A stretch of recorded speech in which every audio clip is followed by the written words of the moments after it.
Praktik Tutorial Penelusuran Informasi, Alicia Inaya Kotrunada, 1304012112019. Halo, selamat datang di video tutorial sistem temu balik informasi.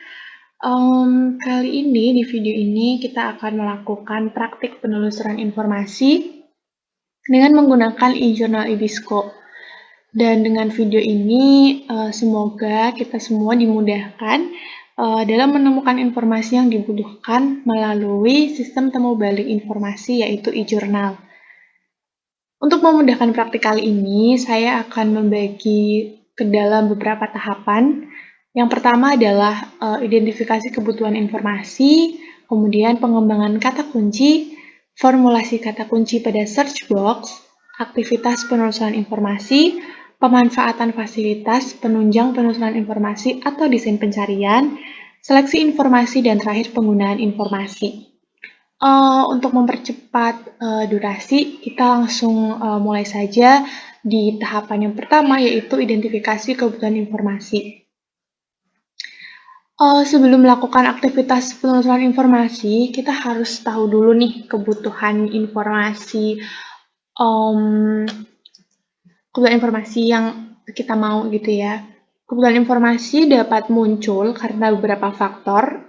Yang pertama adalah karena adanya kesenjangan pengetahuan, dan untuk mengisi kesenjangan tersebut, kita memerlukan sebuah input atau informasi dari luar. Nah, informasi dari luar itu bisa kita dapatkan melalui berbagai sistem temu balik informasi, salah satunya adalah e-journal, dan kita akan menggunakan portal jurnal Ibisco. Nah, sedikit informasi tentang Ibisco.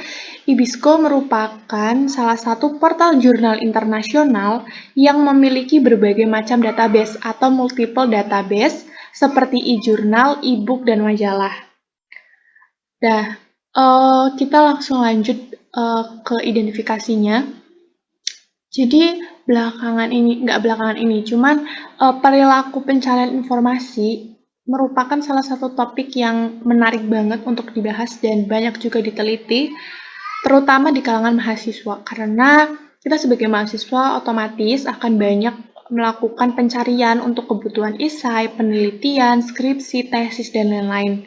Nah, karena kebutuhan informasi kita sudah teridentifikasi, yaitu tentang perilaku pencarian informasi pada mahasiswa, maka langkah selanjutnya adalah merumuskan kata kunci. Nah, perlu diperhatikan dalam merumuskan kata kunci, kita perlu mengetahui database apa yang akan kita gunakan. Karena Ibisco merupakan portal jurnal internasional yang mana database-nya menggunakan bahasa Inggris, maka kata kunci yang akan kita gunakan harus menggunakan bahasa Inggris. Jadi, kata kunci yang sudah kita tentukan tadi, yaitu mengenai perilaku pencarian informasi pada mahasiswa, akan kita translate ke bahasa Inggris menjadi Information Seeking Behavior on Undergraduate Students. Oke, kita sudah menemukan kata kuncinya. Selanjutnya adalah tahapan selanjutnya, pengembangan kata kunci. Setelah kita berhasil menentukan kata kunci yang akan kita gunakan dalam melakukan penelusuran informasi, kita juga bisa melakukan pengembangan kata kunci. Pengembangan kata kunci dapat dilakukan dengan menggunakan tajuk subjek. Tajuk subjek itu merupakan kumpulan kata atau frasa yang mewakili suatu dokumen yang telah disepakati. Kita dapat menggunakan tajuk subjek milik PNRI atau Library of Congress. Nah, selain tajuk subjek, kita juga bisa menggunakan thesaurus. Thesaurus merupakan padanan kata atau sinonim yang sudah disepakati, lagi-lagi, dan Indonesia juga memiliki webnya sendiri. Teman-teman bisa mengaksesnya secara gratis, tinggal diketikkan aja di search box-nya Google, thesaurus gitu, nanti akan muncul webnya. Nah, pengembangan kata kunci yang bisa kita lakukan dari kata kunci yang sudah ditentukan adalah satu, kata kuncinya yaitu ada dua ya. Yang pertama adalah Information Seeking Behavior, yang kedua adalah Undergraduate Students. Nah, dari dua kata kunci tersebut dapat kita rumuskan alternatif kata kuncinya, yaitu Information Seeking Behavior atau Information Seeking Act.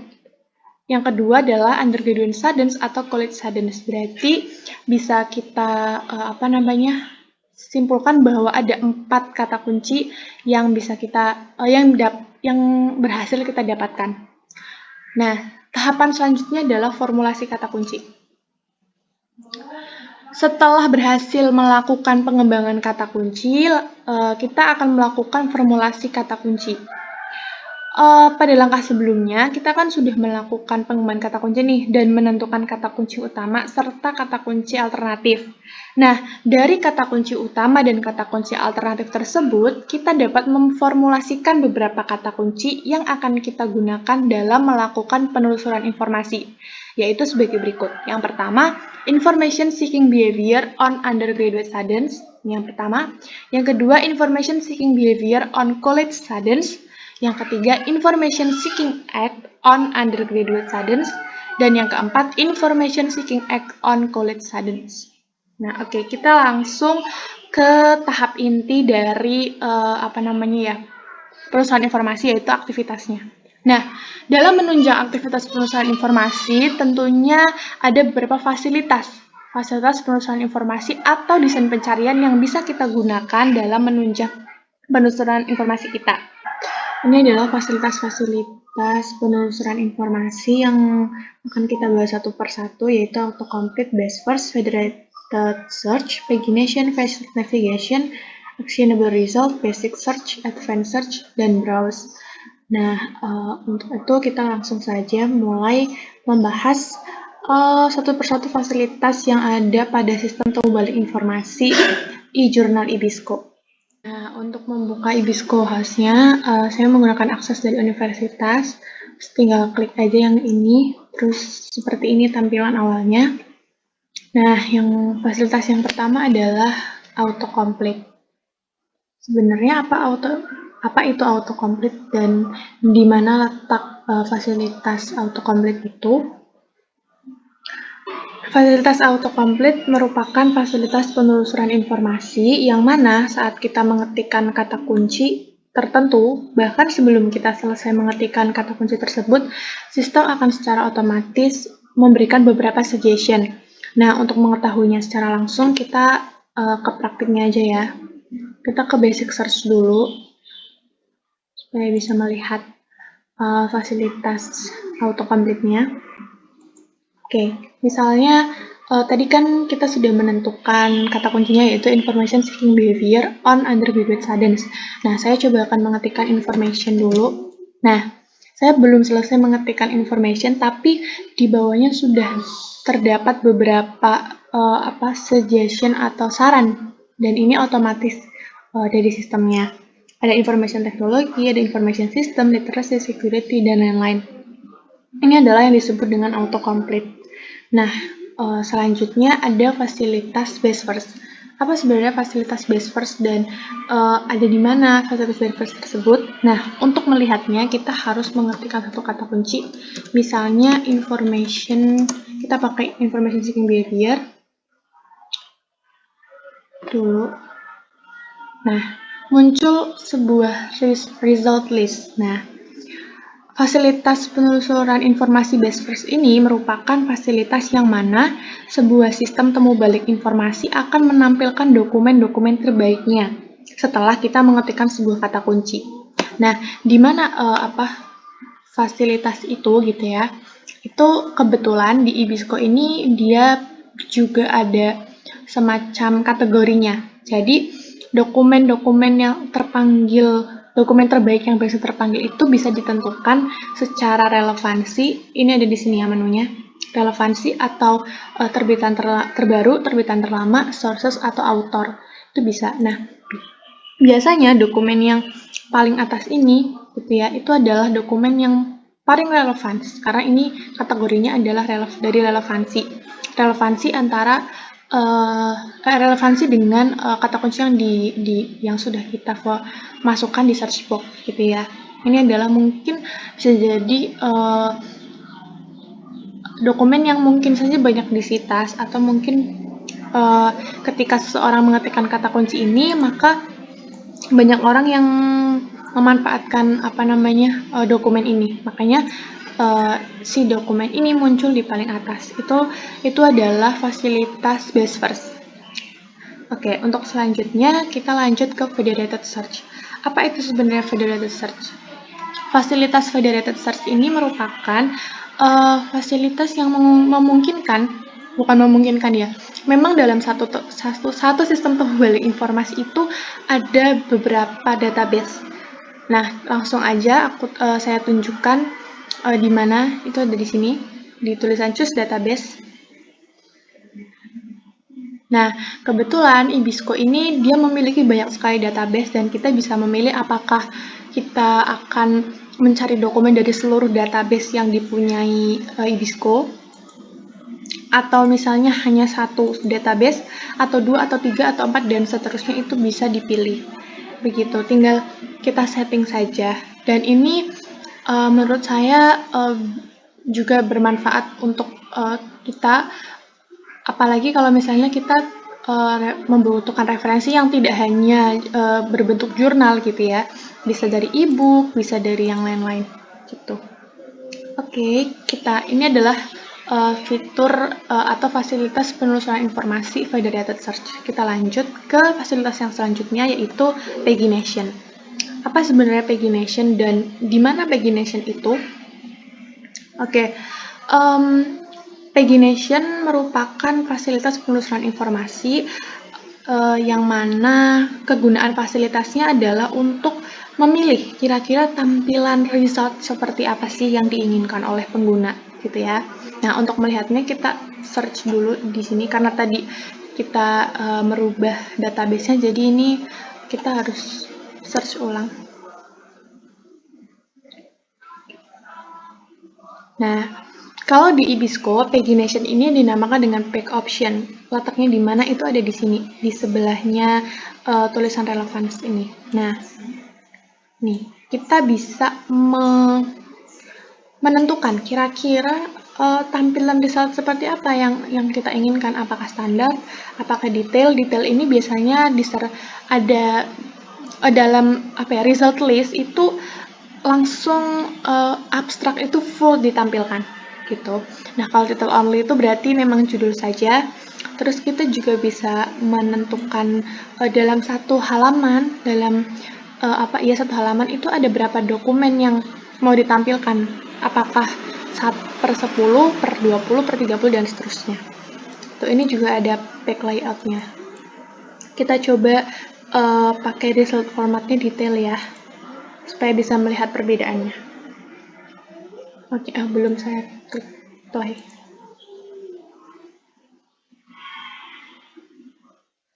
Nah, munculkan perbedaannya. Tadi hanya sekilas saja, maksudnya tidak selengkap ini. Jadi ini memudahkan kita sekali kalau misalnya memang kita tidak perlu untuk membuka dokumennya terlebih dahulu terus membaca abstraknya, itu tidak perlu. Jadi bisa langsung dari result list ini. Gitu. Oke, itu adalah page option atau pagination ya. Oke, selanjutnya fasilitas yang selanjutnya adalah facet navigation. Sebenarnya ada di mana facet navigation itu dan seperti apa sih fasilitasnya? Ya, facet navigation ini memungkinkan pengguna untuk mengerucutkan hasil temuan dengan banyak tools yang disediakan, mulai dari rentang tahun terbit, source types, publisher, subject terms, dan lain-lain. Menunya ada di mana? Nah, untuk melihatnya, kita bisa lihat ini di sebelah kiri halaman itu ada tulisan Rewind Result. Nah, di bawahnya ini adalah facet navigation. Ini adalah rentang tahun terbit, ini adalah source types, dan ini adalah tools-tools lainnya yang bisa mengerucutkan hasil temuan dokumen. Jadi misalnya, ini tadi dari kata kunci information seeking behavior kita menemukan 10.082 dokumen. Coba kita kerucutkan dengan rentang tahun terbit, misalnya tahun 2010.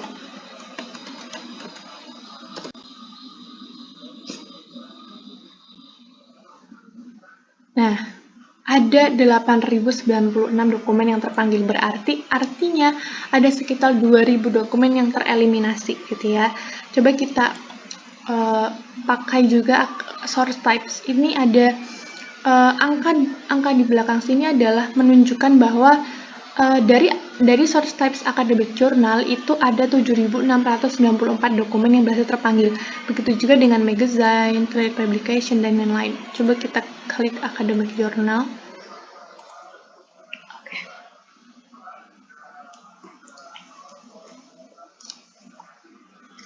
Ya, kita kerucutkan lagi dengan menggunakan misalnya subject thesaurus term yang ini, information seeking behavior gitu ya. Itu ada 2.928 dokumen yang terpanggil.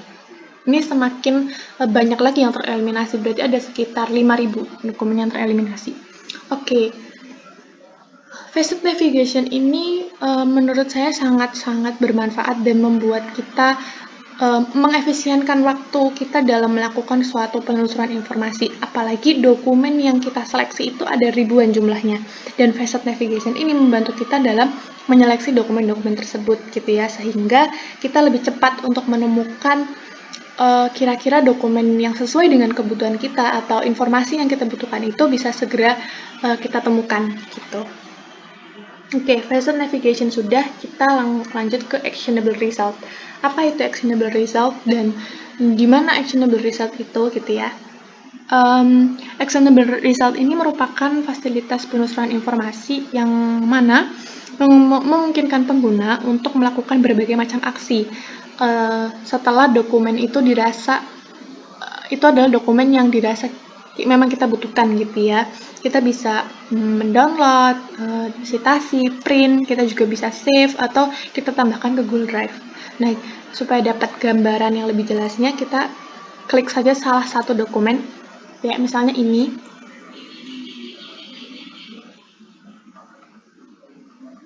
Nah, actionable result itu ada di sebelah kanan halaman.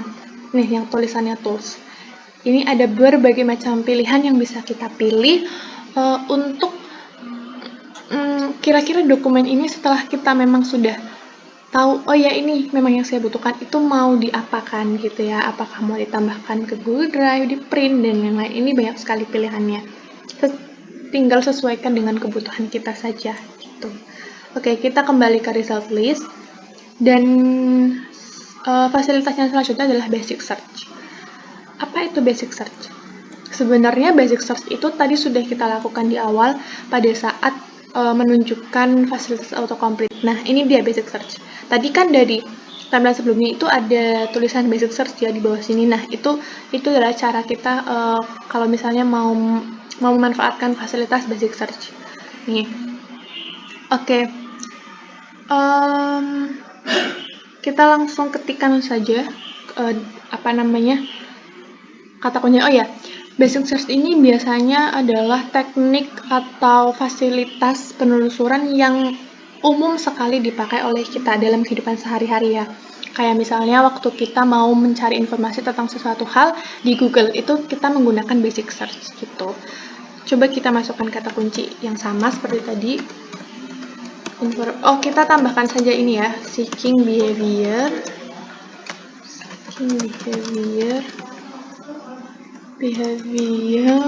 on sorry saya salah tulis.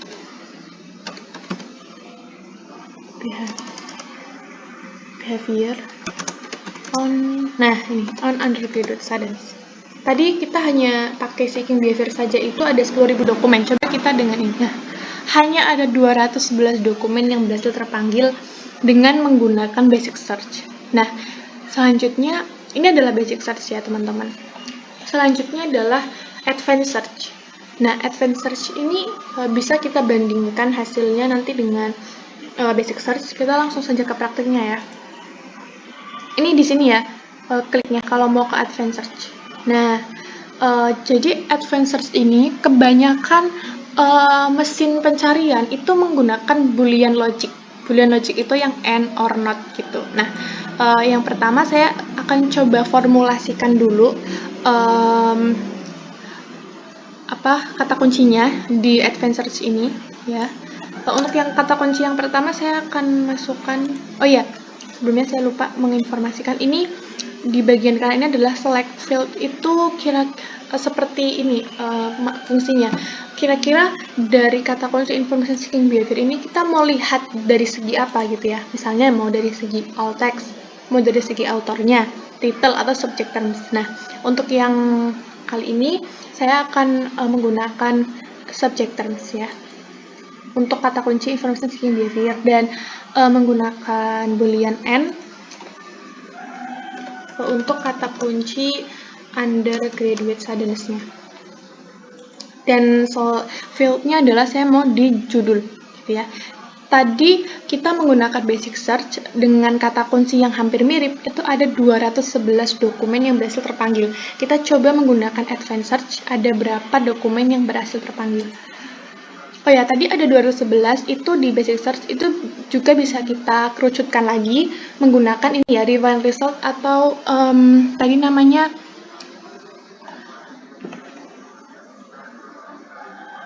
facet navigation, ya namanya facet navigation. Saya agak lupa. Oke. Nah, ada 16 dokumen, hanya 16 dokumen yang berhasil terpanggil dari formulasi kata kunci ini menggunakan fasilitas advanced search. 16 ini pun sebenarnya kita masih bisa kerucutkan lagi kalau bisa di rewind result atau facet navigation.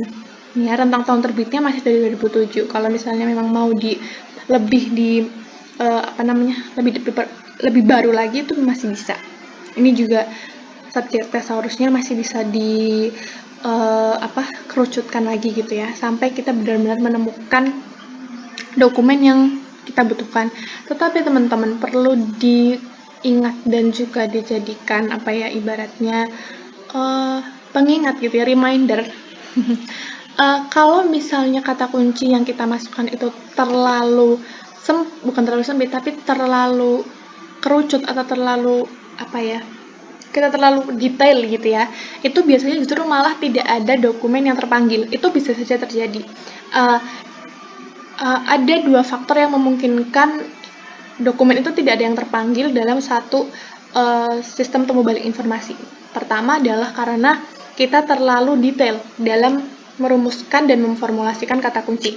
Atau yang kedua, karena memang dalam sistem temu balik tersebut tidak ada dokumen yang bersangkutan dengan kata kunci yang sudah kita formulasikan. Gitu. Jadi harus hati-hati juga kalau misal terlalu detail, bakalan bisa aja dokumen itu tidak ada yang terpanggil gitu ya. Oke. Adventure sudah, saya mau mencoba untuk formulasi yang lain, yaitu menggunakan or, tetapi undergraduate sudden saya ganti dengan college sudden. Nah, ini fieldnya masih sama, subject terms dan title. Kita search, kita lihat berapa dokumen yang berhasil terpanggil dari formulasi ini. Ada 25.569 dokumen. Ini 2 kali lipat lebih banyak dari pada saat kita pertama melakukan pencarian dengan kata kunci information seeking behavior. Ya, itu ada 10.000. Kalau ini formulasi ini menghasilkan 25.569 dokumen. Nah, mengapa ini bisa terjadi? Padahal kita sudah menggunakan advanced search gitu ya. Karena biasanya boolean search or itu cara kerjanya begini. Sistem itu akan mencari dokumen yang ada kata kunci information seeking behavior atau college sudden. Jadi dokumen yang ada yang judulnya ada college suddenness-nya itu juga akan muncul. Dokumen yang ada information seeking behavior-nya di subject terms-nya itu juga akan muncul. Berbeda dengan tadi yang N. Dalam satu dokumen itu harus ada kata kunci information seeking behavior dan undergraduate suddenness. Jadi kalau salah satu itu tidak ada, maka dokumen itu tidak akan muncul. Tapi kalau salah satu saja ada, itu biasanya akan muncul. Nah, kadang-kadang pencarian dengan menggunakan OR ini memang seringkali membuat dokumen yang terpanggil atau hasil yang berhasil terpanggil itu jadi lebih banyak daripada N gitu ya. Nah, kalau not, ini kan ada not ya, itu fungsinya untuk apa gitu ya. Misalnya kita not itu misalnya ada kata kunci yang tidak ingin kita ada di dokumen tersebut. Misalnya dinotkan college sudden-nya kita note gitu ya. Berarti nanti dokumen yang terpanggil itu tidak ada kata kunci college sudden gitu. Semoga teman-teman bisa menangkap penjelasan dari saya ya. Oke, itu dia advanced search gitu ya. Kita bisa memanfaatkannya dengan sangat mudah gitu ya. Semoga ini mempermudah gitu dan menambah wawasan teman-teman. Nah, selanjutnya kalau advanced sudah adalah browse. Nah, sayang sekali di sistem temu balik Ibisco ini atau di portal jurnal Ibisco ini tidak ada fasilitas browse, tapi saya jelaskan secara singkat. Browse itu merupakan teknik penelusuran informasi di mana kita sudah mengetahui apa kebutuhan informasi kita, namun belum mampu untuk merumuskan atau memformulasikan kata kuncinya di dalam search box begitu ya. Jadi kita sudah tahu misalnya kita mau mencari tentang library automation gitu ya, tapi tidak bisa merumuskan kata kunci library automation itu kan luas, apakah dari segi fasilitas di dalam perpustakaannya, dari segi pelayanannya, atau apa gitu. Nah, biasanya beberapa portal jurnal itu menyediakan fasilitas browse gitu ya. Biasanya dikategorikan dalam beberapa subjek gitu, entah misalnya humaniora, sosial humaniora, atau mungkin yang berhubungan dengan sains and teknologi gitu ya. Itu ada. Nah, setelah tadi mengetahui berbagai macam fasilitas penulisan informasi, yang selanjutnya adalah seleksi informasi. Oke. Seleksi informasi itu merupakan hal yang sangat penting dilakukan. Mengapa? Karena dalam satu kali kegiatan penelusuran informasi atau dalam satu kali aktivitas penelusuran informasi, kita tidak bisa langsung menemukan satu dokumen yang memang kita butuhkan. Makanya seleksi itu penting. Nah, seleksi itu bisa bisa didukung dengan fasilitas namanya pack option tadi yang sudah saya jelaskan. Dan juga bisa menggunakan, ya benar, bisa digunakan dengan pack option. Nah, misalnya saya mau menggunakan ini gitu ya, mau menggunakan dokumen ini, atau dokumen ini adalah dokumen yang memang kita butuhkan. Kalau dokumen ini adalah yang cocok, ya sudah tinggal diklik saja. Atau bisa juga kalau misalnya mau baca jurnalnya langsung, itu kita kembali dulu. Itu kita bisa klik di PDF full text yang ini nih. Nah, HTML atau PDF full text. Nah, tapi dokumen ini tuh tidak tersedia gitu ya, PDF full text-nya. Ada beberapa dokumen yang tidak tersedia.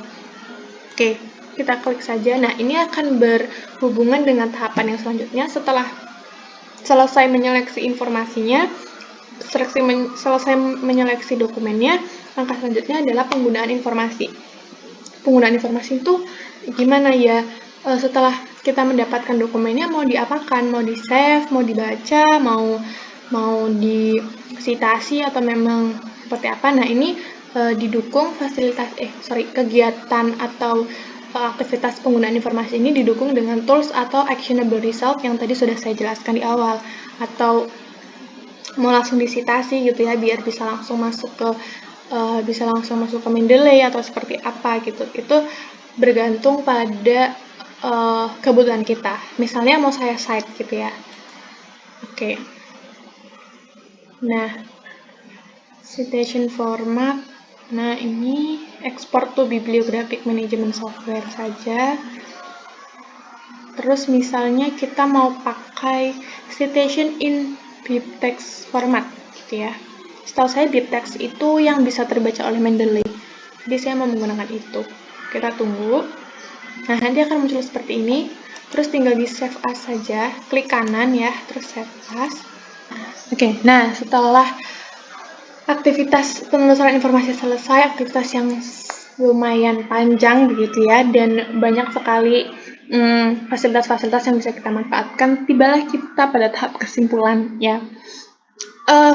Fasilitas penelusuran informasi itu dapat membantu kita gitu ya dalam menemukan kebutuhan informasi yang sesuai gitu, dan dan dapat mengefisienkan waktu kita gitu. Jadi namun masih banyak masyarakat umum itu belum begitu ibaratnya belum begitu paham begitu ya terkait dengan sebenarnya aktivitas dia dalam mencari informasi, seseorang dalam mencari informasi itu biasanya dia hanya memanfaatkan apa yang ada saja gitu.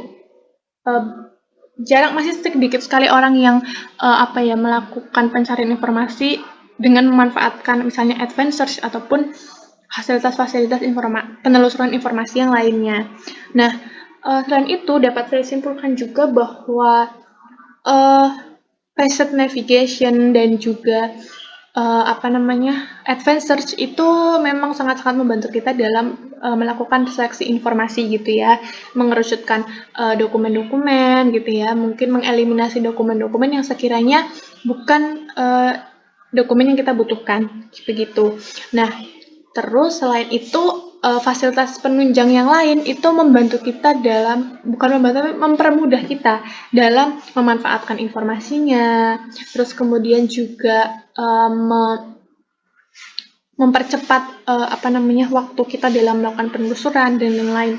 Nah, juga dapat saya ambil kesimpulan di dalam database-nya IBISCO ini, saya melihat dan mengamati itu memang lebih banyak jurnal-jurnal yang berhubungan dengan kesehatan. Jadi jurnal yang berhubungan dengan ilmu perpustakaan dan informasi itu masih sangat minim dan sulit sekali dijumpai sulit sekali menjumpai dokumen yang memang kita butuhkan gitu ya terkait dengan perpustakaan dan informasi gitu. Nah, namun karena jurnal IBISCO merupakan jurnal internasional dan memang sudah diakui kredibilitasnya, apalagi juga universitas sampai melanggan, berarti itu memang sangat-sangat direkomendasikan gitu ya kalau misalnya kita membutuhkan satu jurnal penelitian untuk kebutuhan esai atau misalnya skripsi, tesis, dan yang lain gitu. Cuman ya itu ada satu kekurangan yang bisa saya tangkap gitu ya dari jurnal IBISCO ini gitu. Ya, segitu dulu penjelasan tutorial penelusuran informasi melalui jurnal IBISCO. Semoga videonya cukup dapat dimengerti dan dapat memudahkan kita semua dalam melakukan praktik penelusuran informasi. Untuk menunjang kegiatan belajar. Oh iya, kalau kalian merasakan manfaat dari video ini, sebarkan video ini ke teman-teman kalian ya, agar kita semakin terampil dalam melakukan penelusuran informasi. Terima kasih.